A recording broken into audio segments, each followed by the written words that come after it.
दोस्तों, मैं एक बात कहना चाहता हूँ आपसे। मैं पिछले 6 महीने से बहुत ज़्यादा परेशान हूँ। अपने भाइयों की वजह से वो उठे बैठे ये मुझे थाने लेके चले जावे हैं। इन्होंने मेरी ज़िंदगी जहन्नुम बना रखी है, जिसमें एक का नाम आमिर है, एक का नाम समद है, एक का नाम राहिब है। राहिब जो है आमिर का साला है, और एक का नाम बबलू है। ये पक्के बेईमान, इन्होंने मेरे प्लॉट कब्जा लिए हैं।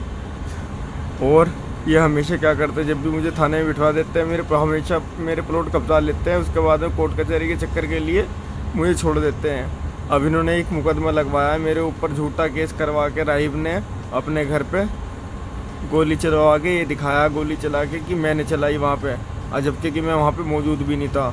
अब वो पुलिस को पैसा दे के रिपोर्ट चढ़वा दी है। 2 दिन हो गए मैं घर से बेघर हूँ। 2 दिन से मैंने अभी तक कुछ नहीं खाया है, भूख का प्यासा हूँ।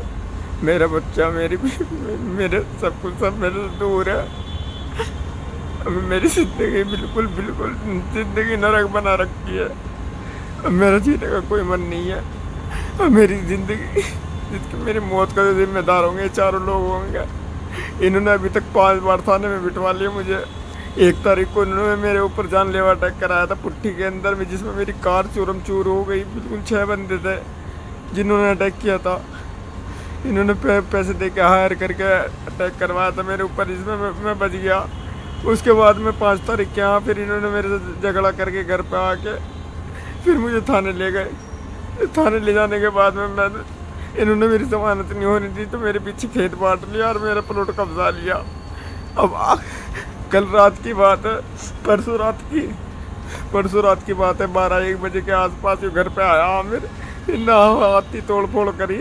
मेरा बच्चा 6 महीने का है, उसके साथ में भी बिल्कुल बहुत वो करा। मेरी बीवी को मारता है, सब कुछ करता है, जो कि जबकि कि मेरा पर्सनल अपनी मेहनत का बनाया हुआ घर है। अभी इसके कमाना बस की नहीं है, उठते बैठे मुझे घसीट ले।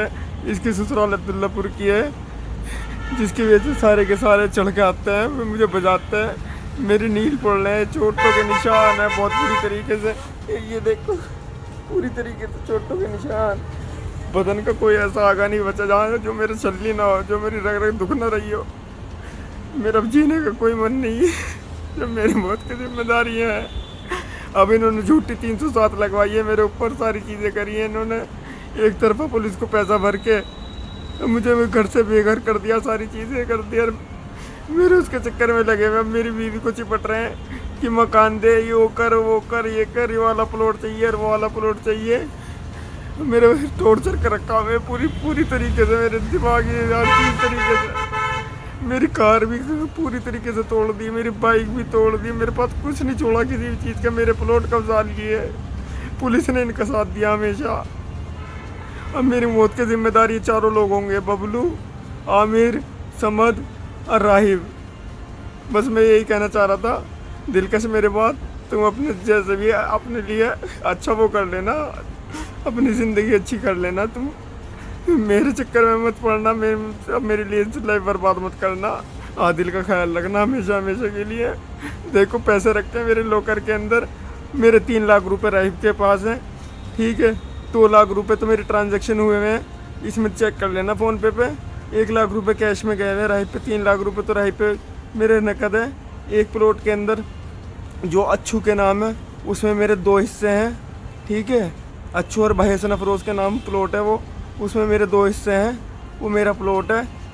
मैं अब बता के जा रहा हूँ, उनसे कंफर्म कर लेना हमेशा के लिए, क्योंकि मेरे पीछे ये सारी चीज़ें भी आपको ना मिले। जय हिंद दोस्तों।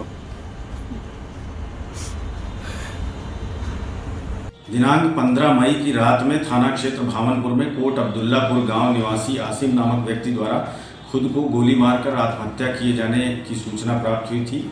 इस सूचना पर स्थानीय पुलिस उच्चाधिकारियों एवं फील्ड यूनिट द्वारा मौका मुआयना करते हुए बॉडी को नियमानुसार पोस्टमार्टम के लिए भिजवाया गया और परिजनों द्वारा दी गई तहरीर के आधार पर राहिब नामक व्यक्ति के विरुद्ध नामजद मुकदमा दर्ज किया गया है। प्रकरण में जो आरोप लगाए गए हैं और जो प्रारंभिक जानकारी पता चली है, उसके अनुसार मृतक आसिम और उसके भाई आमिर के बीच में मकान और ज़मीन के बंटवारे को लेकर विवाद था, जिसमें दूसरे भाई आमिर के साले राहिब द्वारा इनको प्रताड़ित किया जाता था और इस कारण इन्होंने ये कदम उठाया। इन आरोपों की जांच की जा रही है और जो प्रकरण में अग्रेतर विवेचनात्मक विधिक कार्यवाही है वो थाना भावनपुर के द्वारा निष्पादित की जा रही है।